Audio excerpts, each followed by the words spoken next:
नमस्कार बंधू भगिनींनो, आपण आलात याच्याबद्दल आपले आभार. काहीतरी थोडंफार असं मैलाचा दगड पूर्ण केल्यानंतर मराठीत बोललेलं सांगा आपल्या सगळ्यांची भेटावं अशी इच्छा झाली. म्हणून कारण आता मधल्या काळात असं होतं की काहीतरी सुरूच होतं आणि ते आपण आपल्या परीने छापतही होतात. मग आम्हाला वाटलं की ऑफिशियली एकदा आम्ही देखील आपल्याशी संवाद साधायला हवा आणि काय परिस्थिती आहे ती आपल्याला फर्स्ट हँड सांगावी. आणि बऱ्याच ठिकाणावरून माहिती येते आणि मग ती छापल्या जाते.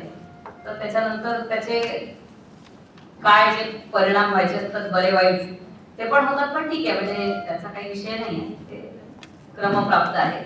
पण आम्हाला असं वाटतं की आम्ही आमच्या परीने देखील सांगावं की काय परिस्थिती आहे. तर आता जसं आपल्या हिवाळी परीक्षा ज्या होत्या 2025च्या त्या साधारण 1.5 महिने उशिरा सुरू झाल्या. आणि त्याचं कारण असं आहे, म्हणजे आता इथे मला पण हे स्पष्ट करावं असं वाटतं की मी नागपूर विद्यापीठाच्या कुलगुरू पदाची सूत्र हातात घेतली 3 डिसेंबरला. त्याच्या आधी हे जे काही आपल्याला परीक्षेचं काम द्यायचं होतं, म्हणजे आधीच्या कंपनीला बदलून दुसऱ्या कंपनीला काम देणे आणि हिवाळी परीक्षा त्यांच्याकडनं करून घेणे, हे सगळे निर्णय जे होते ते मी इथे कुलगुरू पदाची सूत्र हाती घेण्याच्या आधीच झाले होते. आणि मला असं वाटतं की त्याच्यात 18 ऑक्टोबर 2025ला कदाचित नवीन वर्क ऑर्डर देण्यात आला. त्यावेळेला अपेक्षित असतं जनरली विद्यापीठाच्या हिवाळी परीक्षा त्यावेळेला सुरू होतं. तर त्यावेळेला हा ऑर्डर देण्यात आला. आता तो का देण्यात आला, कुठल्या परिस्थितीत देण्यात आला, ते सगळं मी आपल्याला नाही सांगू शकत, कारण त्यावेळेला मी त्याची काही साक्षीदार नव्हते. आणि त्याच्यानंतर सॉफ्टवेअर मध्ये बदल झाल्यानंतर, कंपनीमध्ये बदल झाल्यानंतर डेटा ट्रान्सफर झाला किंवा नाही झाला ह्याच्याबद्दल सुद्धा मला काहीच कल्पना नव्हती. 3 डिसेंबरला मी सूत्र हातात घेतल्याच्या नंतर माझ्या लक्षात आणून देण्यात आलं की बऱ्याचशा परीक्षांचे टाइम टेबल अजून लागलेले नाही. म्हणजे मला वाटतं की 3 डिसेंबरलाच मी आपल्याबरोबर एक संवाद साधला. त्यातच मला सांगण्यात आलं की टाइम टेबल देखील अजून लागलेले नाही आहे. कारण लागलेच नसतील, कारण 26 नोव्हेंबर 2025 पासून परीक्षा सुरू झाल्या, ज्या की ऑलमोस्ट 1.5 महिन्यानंतर सुरू झाल्या, उशिरा सुरू झाल्या. त्याच्यामुळे जर आपल्याला मी आल्यानंतर 3 डिसेंबरला माझ्या असं निदर्शनात आणून देण्यात आलं की अजून टाइम टेबल लागले नाही, तर माझी पहिली प्रायोरिटी होती की ताबडतोब परीक्षा विभागाबरोबर मीटिंग घेऊन पुढचे टाइम टेबल लागून हिवाळी परीक्षा कशा आपल्या घेण्यात येतील. मग ते टाइम टेबल लावण्याची प्रक्रिया झाली, परीक्षा झाल्या. त्याच्यानंतर मग आता असा प्रश्न समोर आला की खूप सगळा डिव्हिजन डेटा, आधीच्या परीक्षांचा डेटा जो की महत्वाचा असतो, कुठलाही रिझल्ट जो आहे तो असा आयसोलेशन मध्ये नाही लागत, त्याला त्यांचा आधीचा डेटा आणि डिव्हिजन डेटाची आवश्यकता असते, त्याला घेऊन निकाल लागायला लागतील. मग असं लक्षात आलं की हा डेटा नाही आहे, म्हणजे हा डेटा जुन्या कंपनीने नव्या कंपनीला ट्रान्सफर नाही केला. त्याच्यानंतर मग असं मी माझ्या परीने चौकशी केली की अच्छा हा डेटा आपण मागितला नाही का त्यांना. मग मला सांगण्यात आलं की हा डेटा आपण त्यांना मागितला, आपण त्यांना मेल पाठवले, आपण त्यांना वारंवार मेल पाठवले, फोनने त्यांच्याशी आपण कॉन्टॅक्ट करण्याचा प्रयत्न केला, पण त्यांनी आपल्याला डेटा पाठवला नाही. आपण त्या कंपनीचे बिल देखील थकीत ठेवले, कारण त्यांनी आपल्याला डेटा दिला नाही. आता याचा परिणाम असा झाला, नंतर मग आपण त्या कंपनीला लिगल नोटीस दिले, 2 पत्त्यांवर सुद्धा ते बाउन्स झाल्या लिगल नोटीस, ईमेल आपण टाकलेला, हे सगळं केलं. म्हणजे आता इथपर्यंत आपण जेवढं करता आलं तेवढं केलं. एक चौकशी समिती नेमली होती, त्या चौकशी समितीने देखील त्यांना बोलवलं, त्यावेळेला ते आले. चौकशी समितीने बोलवल्यानंतर ते आले, पण आम्हाला ते कधीच येऊन भेटले नाही, किंवा आम्ही इतकी विनंती केली त्यांना डेटा ट्रान्सफरची, त्यावेळेला त्यांनी येऊन आम्हाला डेटा ट्रान्सफर केला नाही. पण चौकशी समितीची विद्यापीठाची नाही आहे, म्हणजे बाहेरच्या मंडळींची चौकशी समिती नेमून दिलेली आहे आम्ही. त्यांना येऊन त्यांनी सांगितलं की आम्ही डेटा दिला, पण आमच्याजवळ तो डेटा न मिळाल्याचं प्रूफ आहे आणि त्यांच्याजवळ तो डेटा दिला याचं कुठलंही प्रूफ नाही. पण या सगळ्यांचा परिणाम परीक्षेच्या निकालानं व्हायला नको, म्हणून आपण कंपनीला म्हटलं की आता तुम्हाला हा सगळा डेटा एंट्री सुरू करावी लागेल. आम्ही हा डेटा तुम्हाला सॉफ्ट कॉपी फॉर्म मध्ये देऊ शकत नाही, तुम्हाला आता हा हार्ड कॉपीवरनं उचलून तुम्हाला सगळे TR मॅन्युअली घ्यायला लागतील आणि तुम्हाला सगळ्या डेटा फिल करायला लागेल. मग त्यांनी दिवस रात्र त्यांची डेटा एंट्री टीम बसवली, आम्ही आमच्याकडनं जेवढी मदत होईल आमची सगळी लोकं दिली त्यांना, असं करत ती सगळी डेटा एंट्री झाली. त्याच्यानंतर आपण वेगवेगळ्या शिफ्टमध्ये स्क्रुटिनायझर्स लावून अनेक आयटरेशन्स मधनं आपण तो निकाल काढण्याचा सगळा कार्यक्रम घेतला.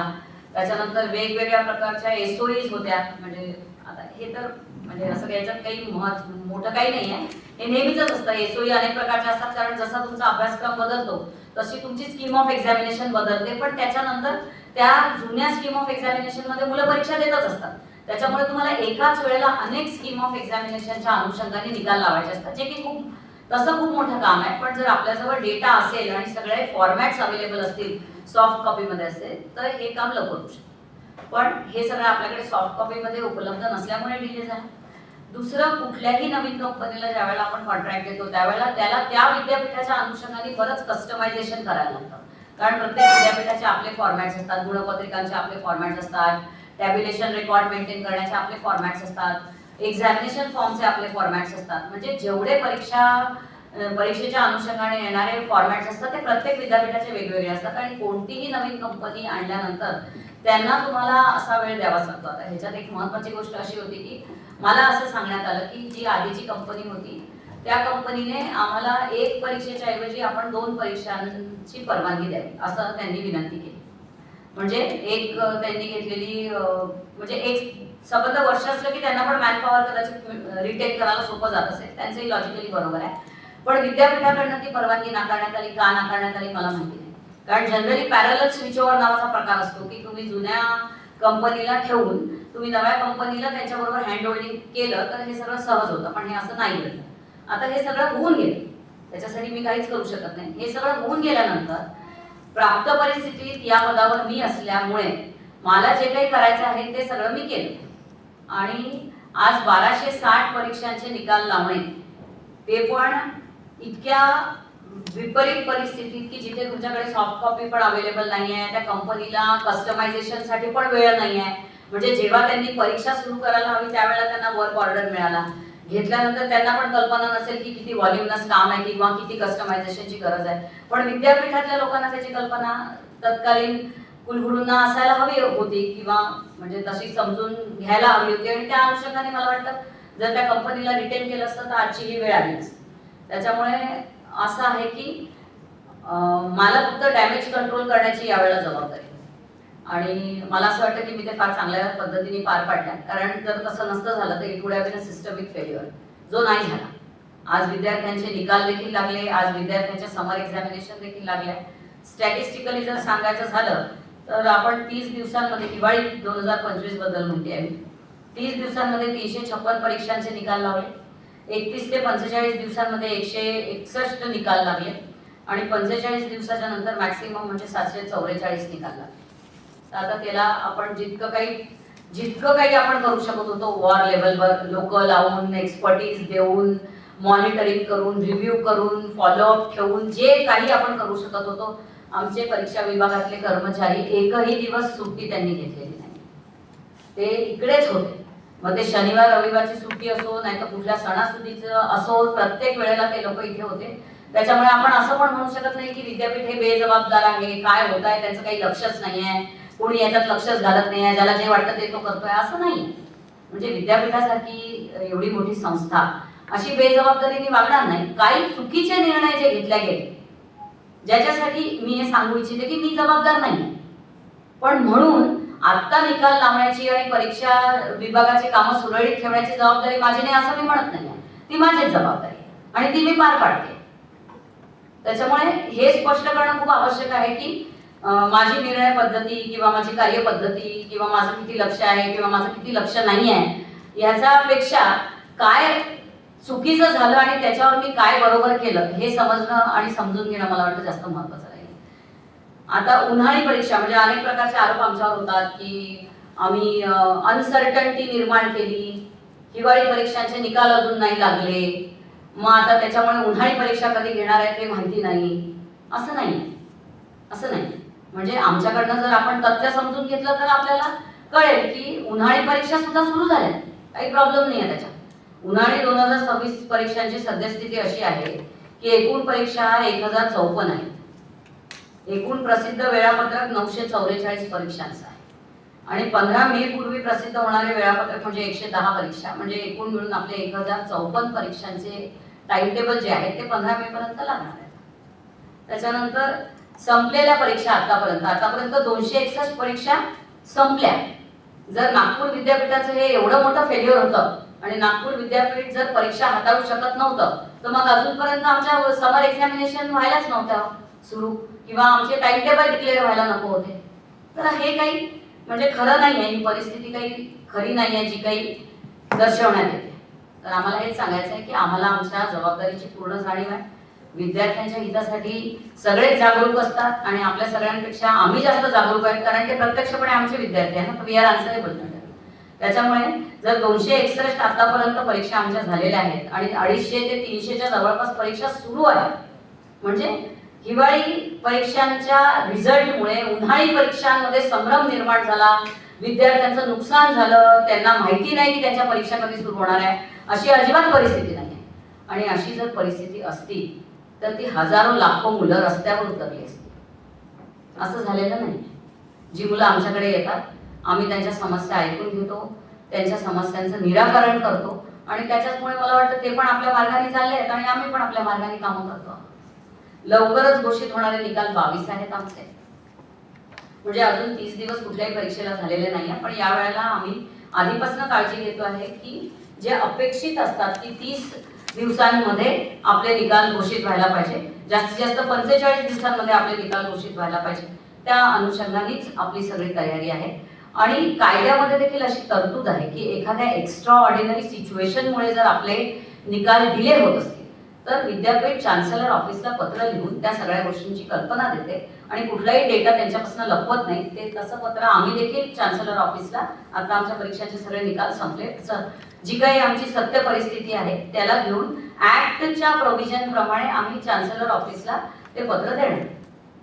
म्हणजे आमचा ड्राफ्ट तयार आहे. आता फक्त माझी एक सही झाली की ते पत्र गव्हर्नर ऑफिसला जाईल, कारण आम्हाला सगळ्या परीक्षांचे निकाल लागेपर्यंत आम्ही थांबलो होतो किंवा एकदाची पूर्ण परिस्थिती एकाच वेळेला सांगितलेली बरी, कारण मग पुन्हा तिकडनं पत्र येणार की आता तुमचे किती रिझल्ट लागले, अजून किती पेंडिंग आहे. म्हणून आमचे सगळे रिझल्ट लागल्याच्या नंतर आम्ही गव्हर्नर ऑफिसला पत्र लिहून ते करतो. आणि हा जो कंट्रोलिंग मेकॅनिझम आहे हा कायद्यानुसारच आहे आणि तो प्रत्येक विद्यापीठाला पाळावाच लागतो. तर तो आम्हालाही पाळावा लागणार आहे. म्हणजे असं नाही आहे की आम्ही कुठल्याही ऍक्ट अनुसार काम करत नाही आहे किंवा आमचा मनमानी कारभार सुरू आहे किंवा आम्ही बेजबाबदारपणे वागतोय, असं काहीही इथे घडत नाही. आता राहणारी गोष्ट, समर 2026च्या परीक्षा सुरळीतपणे व्हाव्या म्हणून तर आम्हाला असे प्रस्ताव आले की आम्ही एखादा टास्क फोर्स बनवावा, मग त्याच्यात आम्ही वेगवेगळ्या लोकांना समाविष्ट करावं वगैरे. पण आता प्रश्न थोडासा नाजूक असा आहे की परीक्षेच्या कार्यात आपण बाहेरच्या लोकांना नाही आणू शकत. आणि इथे कसं आहे की इथे VC, त्याच्यानंतर डायरेक्टर बोर्ड ऑफ एक्झामिनेशन, त्याच्यानंतर आमचे बोर्ड ऑफ डीन झाले, आमच्या IT सेलचे लोक झाले, आमचे रजिस्ट्रार झाले, परीक्षा विभाग झाला पूर्ण. या सगळ्यांची ती कलेक्टिव्ह रिस्पॉन्सिबिलिटी असते and we are actually some part of our payment is for that also. त्याच्यामुळे आम्ही पगारी मंडळी आहोत ज्यांना ही कामं करायचीच आहेत. त्याच्यामुळे बाहेरच्या व्यक्तींना एवढ्या कॉन्फिडेन्शियल कामात आम्ही नाही येऊ शकत. तर त्याच्यामुळे अशा ज्या मागण्या झाल्या की टास्क फोर्स येईल, मग हे विद्यापीठाचे एकदम बिघडलेली घडी ते सुरळीत करून देतील वगैरे, तर मला असं वाटतं की विद्यापीठ प्रशासन सक्षम आहे की ते आपलं परीक्षा सांभाळू शकतात, ते आपलं विद्यापीठ पण सांभाळू शकतात. एखाद्या, हा टेक्निकल ग्लिच आहे, एखाद्या कंपनीकडनं काम काढून दुसऱ्या कंपनीकडे ते देण्यात आलं आणि त्याच्यामुळे जो काही गोंधळ झाला, ज्याला आपण आता आटोक्यात आणलेला आहे, त्याच्यामुळे विद्यापीठाची परीक्षेची यंत्रणा कोलमडली आहे, अशा प्रकाराने जे आपण एक चित्र निर्माण होत आहे ते चुकीचं आहे. नाहीतर आपल्याला उन्हाळी परीक्षांमध्ये असं काही गोंधळ व्हायला नको. आणि सॉफ्टवेअरला बऱ्यापैकी आपण कस्टमाइज करत आणलेलं आहे आता, म्हणजे आपणच त्यांना वारंवार त्यांच्यासोबत बसून त्यांना मदत करून आपण त्याला कस्टमाइज केलंय. तर आम्ही एका वॉर रूमला कॉन्स्टिट्यूट केलंय. तर ह्याच्यात आता मूल्यांकन केंद्र समन्वयक, म्हणजे आपलं जे स्पॉट असतात, आपल्याकडे 2 स्पॉट सेंटर आहेत. तर 2 स्पॉट सेंटर 2 वेगवेगळे इंचार्जेस सांभाळतात. तर त्या स्पॉट सेंटरमध्ये स्पॉट कोऑर्डिनेटर म्हणून आमचे डॉक्टर समित माहोरे सर आहेत. आपण हे डायरेक्टर आहेत लाईफ लॉंग लर्निंगचे आणि याच्यापूर्वी देखील त्यांनी स्पॉटचं काम सांभाळलेलं आहे. तर ते 2 जे स्पॉट आहेत आमचे, त्यांचे इंडिव्हिज्युअली स्पॉट इंचार्जेस आहेत. पण स्पॉट हे पहिलं ठिकाण असतं जिथनं मार्क वेळेवर कम्प्युटर सेंटरला जायला पाहिजे, म्हणजे IT सेलला, म्हणजे सॉफ्टवेअर कंपनीकडे जायला पाहिजे. तर तो जो टाइम पिरियड आहे, ती जी सायकल आहे ती किती दिवसांची असावी आणि त्याचा डॅशबोर्डद्वारे रोज आम्ही रिव्ह्यू घेऊ की आता हे पेपर आज बंडल विद्यापीठातल्या स्पॉट सेंटरला आले, हे किती दिवसात व्हॅल्युएशन याचा होऊन किती दिवसात याचे मार्क पोचायला हवे, अशी पूर्ण SOP आणि असे पूर्ण लॉजिस्टिक्स आपण यांच्याकडे लावून दिलं आहे. आणि समेत माहोरे सरांच्या टर्म्स ऑफ रेफरन्स मध्ये smooth transfer of marks to software agency in time bound manner in coordination with both the spot chief doctor Dheeraj Kadam आणि डॉक्टर वराडे. तसंच SOP for smooth conduct of valuation at both the spot centres and transfer of marks in timely manner. तर आता आपण एका व्यक्तीला spot इंचार्जेसच्या वर कोऑर्डिनेशनसाठी ठेवलेला आहे. हे is one of the members of the war room. मग सॉफ्टवेअर कंपनी कोऑर्डिनेशनसाठी आपण मिस्टर सतीश शेंडे जे आमचा IT सेल बघतात त्यांना आपण अपॉइंट केलेलं आहे. आणि त्यांच्याकडे आपण help and ensure format, schema, TR as per the result processing दिलं आहे, जेणेकरून पुन्हा अशा कुठल्याही प्रकारच्या चुका ज्या हिवाळी परीक्षेत झाल्या कंपनी नवी असल्या कारणाने ते व्हायला नको. Ensure timely corrections after receive from scrutinizers. कारण स्क्रुटिनायझर्स मार्कांची चेकलिस्ट आपल्याला करेक्शन्स करून देते आणि ते करेक्शन्स इनकॉर्पोरेट करण्याची जबाबदारी कंपनीची असते आणि ते बरोबर टाइमली मॅनरमध्ये होत आहे की नाही याची जबाबदारी शेंडे सरांची आहे. Ensure the correctness of mark sheets in coordination with software agency and examination and evaluation department. कारण यावेळेला मार्कशीट मध्ये पण काही चुका आपल्याला आढळल्या, त्याच्याबद्दल देखील आम्ही आपल्याला माहिती देणार आहोत. त्याच्यात देखील कुठल्याही मुलाचं निकाल चुकीचा लागला किंवा ऑडिट येऊन आलं त्याच्या मार्कशीट मध्ये आणि त्याच्यामुळे त्याचे मार्क बदलले आणि मग पुढे जाऊन त्याला रिव्हॅल्युएशनचा फॉर्म नाही भरता आला किंवा त्याचा आणखी काहीतरी करिअर लॉस झाला, अशी कुठलीही केस नाही आहे. असेल तर ती मुलं आमच्याजवळ आली तर आम्ही त्यांना जो काही न्याय द्यायचा तो देऊ. पण ज्याच्यावर अन्याय होत असतो तो सगळ्यात पहिल्यांदा विद्यापीठात येऊन आपलं सांगतो आणि आपल्या समस्यांचं निराकरण करून घेतो. तर जी मुलं आली त्यांचं आम्ही निराकरण केलेलं आहे. पण असं एकदम ब्लॅटेंटली विद्यापीठाने अगदीच सगळे निकाल लावले एकदाचे आणि सगळे निकाल चुकीचे लावले असं काही झालेलं नाहीये. तर ते काय झालंय, कुठल्या प्रकारच्या चुका झालेल्या आहेत, ज्या झालेल्या आहेत त्याला ऍक्सेप्ट करायला काहीच हरकत नाहीये. पण जे झालेलंच नाहीये किंवा ज्या प्रमाणात झालेलं नाहीये त्या प्रमाणात जर त्याला प्रसिद्धी देण्यात आली तर त्याच्यामुळे असं होतं की त्या मुलांमध्ये संभ्रम निर्माण होतो. ठीक आहे, आम्हाला आमच्यावर ताशेरे ओढल्या जाते ते आता आम्हाला सवय, ते येता जाता कोणाला धोपटायचं असेल तर ते विद्यापीठ आहे, कुलगुरू आहे, त्याची आमची मानसिकरित्या तयारी आहे की आम्हाला ताशेरे आमच्यावर ओढल्या जातील. पण मुळात प्रश्न हा आहे की त्या मुलांना आपण एका प्रकारे कन्फ्युज करतो. मग सगळ्यांचा त्या विद्यापीठावरचा विश्वास उडेल, त्या यंत्रणेवरचा विश्वास उडेल. म्हणजे एवढ्या ग्रॉस इरेग्युलॅरिटीज इकडे चालू नाही आहे की त्या मुलांना विश्वासच बसणार नाही की आमचा रिझल्ट खरा आहे का खोटा आहे, आमची परीक्षा होणार आहे का नाही होणार आहे. अशा प्रकारची काही परिस्थिती विद्यापीठात झालेली नाही. आणि पुन्हा सांगते, मी कुलगुरू झाल्यामुळे तर बिलकुलच झालेली नाही आहे. कारण हा सगळा जो व्यवहार झालेला आहे, हे सगळे जे काही चेंज ऑफ हँड्स झालेले आहे, जे काही डिसिजन्स झालेले आहे, जे काही जास्तीचे वेळ त्या जुन्या कंपनीला ठेवून हँडओव्हर करून द्यायला हवं होतं किंवा जी काही काळजी घेण्यात यायला हवी होती किंवा डेफर करायला होतं नवीन कंपनीला आणण्याचं काम, हे सगळं मी येण्याच्या आधी झालेलं आहे. त्याच्यामुळे तसं पाहिलं तर या पूर्ण डिसिजन मेकिंगचा मी पार्ट आहे. So I am not that vice chancellor who is responsible for these type of decisions. Rather I am the one who is facing the consequences of those decisions and trying to make the system right. So I think you all will understand and cooperate. तर ह्याच्यात आता हे software कंपनीचं झालं. त्याच्यानंतर overall coordination faculty wise, म्हणजे प्रत्येकातली आपली arts, commerce, science, humanities या ज्या आपल्या आहेत फॅकल्टी, त्याच्यामध्ये सगळ्या डीन्सला, म्हणजे ज्याला आपण बोर्ड ऑफ डीन्स म्हणतो, त्यांना आपण ओव्हरऑल कोऑर्डिनेशनची जबाबदारी दिलेली आहे. प्रत्येक डीन त्या फॅकल्टीच्या निकालांसाठी त्यांची जबाबदारी राहील. यांच्या कामांमध्ये मॅनेज टीम ऑफ स्क्रुटिनायझर्स आहेत, coordinate with colleges which are defaulters not giving proper data in time. आता ह्या पण गोष्टी असतात की बरेचसे कॉलेजेस आपला डेटा टाइम टू टाइम देत पण नाही. कारण 1357 जर आपल्याला माहिती असेल तर 1357 या परीक्षा कॉलेजेसच्या लेवलवर होतात. त्याच्यामुळे त्यांनी आम्हाला मार्क पाठवल्यानंतर आम्ही त्यांचे रिझल्ट लावतो आणि जर त्यांनी वेळेत आम्हाला मार्क नाही पाठवले तर ते रिझल्ट डिले होतात. सो रिझल्ट डिले होण्याचं बरेच कारण आहे. तर त्याच्यातलं एक कारण हे पण आहे की आपल्याला कॉलेजेसकडनं वेळेवर डेटा नाही आला तरी सुद्धा आपल्याला त्याचा त्रास होतो. तर म्हणून आपण बोर्ड ऑफ डीन्सला याच्यात इन्व्हॉल्व्ह केलाय की ज्या ज्या फॅकल्टीच्या कॉलेजेसनी आपल्याला वेळेवर डेटा नाही दिला किंवा योग्य प्रकारे डेटा नाही दिला तर त्यांच्याशी कोऑर्डिनेट करून योग्य डेटा घेणे. मग spot centre coordination to call the valuers timely through BOS chairman. कारण बऱ्याच वेळेला व्हॅल्युअर्स येत नाही ते पेपर व्हॅल्युएशनसाठी. तर आता यांची पण मदत होईल बोर्ड ऑफ डीन्सची की ते लोक सुद्धा आपल्या बोर्ड ऑफ स्टडीजच्या चेअरमनला सांगून इकडे व्हॅल्युएशनसाठी लोक आणली. तसंच स्क्रुटिनायझर्सची जर संख्या वाढवली तर स्क्रुटिनायझर्स आपल्याला हे करेक्टनेस आणि व्हॅलिडिटी ऑफ दी मार्क्स करून देतात. तर जेवढे ते स्क्रुटिनायझर जर आपण आणखी वाढवले आता आहेत त्याच्यापेक्षा, त्याच्याने सुद्धा आपल्याला वेळेवर रिझल्ट लागायला मदत होईल. आणि एसओपी ऑफ स्क्रुटिनायझर्स म्हणजे कोणाजवळ किती चेकलिस्ट जातील, त्या किती दिवसात पूर्ण होऊन येतील, हे सगळ्यांची आतापर्यंत एसओपी नव्हती. तर आता आपण एम्पॅनलमेंटसाठी पण कॉल देणार आहे की ज्या लोकांना स्क्रुटिनायझर म्हणून काम करायचं ते सुद्धा आपल्याकडे एम्पॅनल होऊ शकतात. आणि त्यांच्यासाठी पण आपण एक एसओपी, कॉन्फिडेन्शियलिटी ऑफ डेटा वगैरेचं अंडरटेकिंग, असं सगळं प्रोसेसनी पण आपण स्क्रुटिनायझर्स ऑनबोर्ड करण्याच्या विचारात आहोत. मग चौथा मुद्दा आहे ओव्हरऑल सुपरविजन अँड कोऑर्डिनेशन. ते प्रो व्हाईस चान्सलरचा पर्व्ह्यू आहे, पण सध्या माझ्याकडे प्रो व्हाईस चान्सलर नसल्यामुळे in absence of pro vice chancellor, registrar and director of KRC will supervise and coordinate. तर further necessary process of issuing the notification and timely execution will be ensured by the director BOE. असं आपण volume बनवले. पेट पण झाली. तर आता विद्यापीठाने 9 आणि 10 मेला पेटची परीक्षा कंडक्ट केली आणि त्याच्यात जवळपास 3,323 विद्यार्थ्यांनी अर्ज सादर केले होते, पण त्याच्यातले 2,687 विद्यार्थी प्रविष्ट झाले आणि 645 विद्यार्थी परीक्षेसाठी अनुपस्थित होते.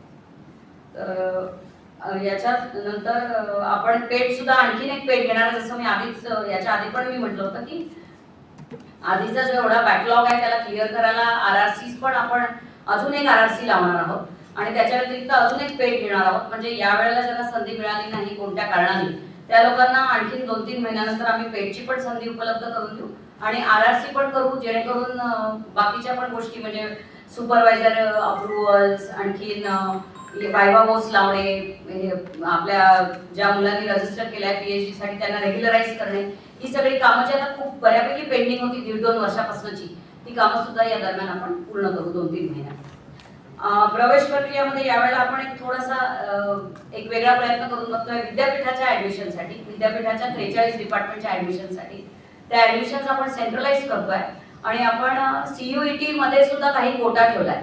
म्हणजे सेंट्रलाइज ऍडमिशन प्रोसेस मध्ये सुद्धा आपण काही कोटा याच्यात दिलेला आहे आणि काही नवीन कोर्सेस देखील नागपूर विद्यापीठ आपल्या डिपार्टमेंट्स मध्ये सुरू करत आहे.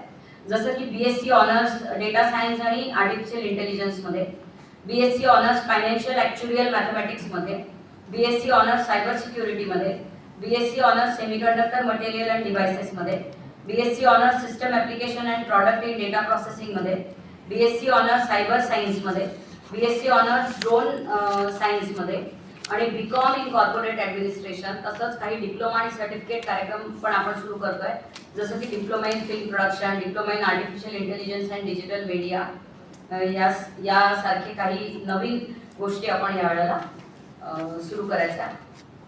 म्हणजे आपण या अकॅडमिक इयर 2026-27 पासून आपण सुरू करू.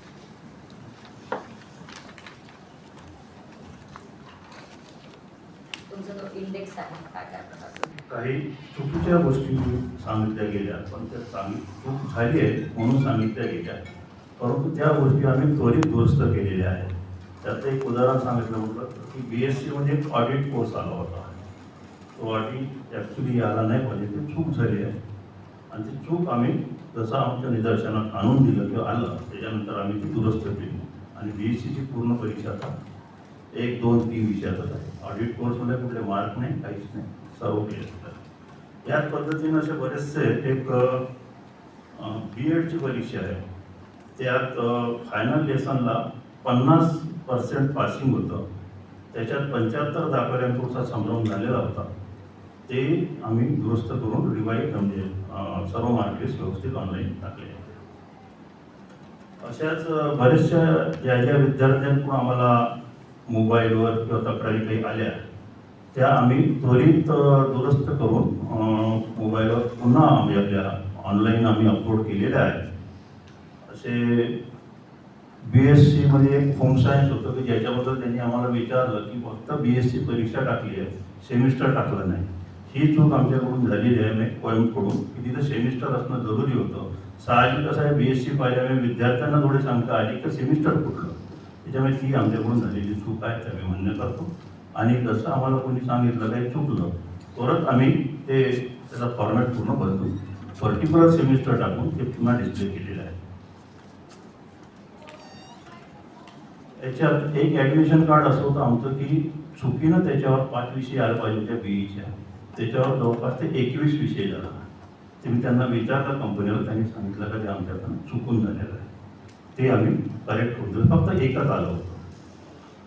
एक विषय होता, एक 2 नंबर 1 नंबर 2 विद्यार्थ्यांना देण्यात आला होता. ते त्यांचं इंडेक्सिंगमध्ये ते चुकलेलं होतं, पण त्यांना रिवाईज करून ताबडतोब दिलेला आहे. तसंच एक सर्वात पुन्हा BSc बाबत आलं होतं की 60 मार्क दिले आहे, 120 पैकी आहे का 150 पैकी असं ते होतं. परंतु त्याच्यात ते चुकी झाली नक्की. ती ॲक्च्युली टोटल मार्क 150 पैकी 48 थेरीला पाहिजे होते आणि प्रॅक्टिकलला 12 पाहिजे होते. ते आम्ही लगेच दुरुस्त करून दिलेले आहे. त्याच्यामुळे मार्कलिस्टमध्ये कुठलीही चूक नाही आता. सर असं एक सांगण्यापेक्षा एकूण किती तक्रारी काढल्यात मला कमी मिळाल्या, पण आता जसं जसं कॉलेज कोड येऊन राहिलं आहे त्यानुसार आम्ही पाहून राहिलो की पुढे दुरुस्ती करायची. आणि एकूण तक्रारी किती आल्या? कॉलेजकडनं काय पुढे जे आलेलं आहे आता मला काय आलं कॉलेज? की कुणाचा अपसेंट दाखवलेला आहे. त्या अपसेंटमध्ये काय आहे की ओल्ड डाटा असल्यामुळे त्याचा रोल नंबर किंवा काही न असल्यामुळे आपण त्या ओल्ड डाटामुळे मार्क न मिळाल्याने ते आम्हाला काहीच न मिळालं. आम्ही त्याला अपसेंट लावून रिझल्ट लावला. मी काय म्हटलं की ऑनलाईन किती जवळपास कंप्लीट आलेले आहे. त्याची आम्ही रिसर चौकशी करून व्यवस्थित करेक्ट केलेली आहे. इंडिव्हिज्युअल विद्यार्थ्यांच्या कॉलेजमधनं जे आमचे इंटरनल एक्सटर्नल मार्क आहेत, यात काही बऱ्याचशा स्कीममध्ये काही कॉलेजकडूनच त्यांनी पत्र पाठवले की आमच्या हातानं चूक झालेली आहे. आम्ही 20 पैकी पाठवायचे तर 50 पैकी पाठवले, 50 पैकी पाठवायचे तर 100 पैकी पाठवले. असे जवळपास आम्हाला 50 ते 60 कॉलेजचे पत्र आम्हाला आलेले आहेत. आणि त्यांनी पाठवल्यानंतर आम्ही त्यांचे रिझल्ट आम्ही आता त्यांनी पाठवलेल्या मार्कप्रमाणे करेक्ट करून आम्ही सुधारित मार्क घेऊ शकतो.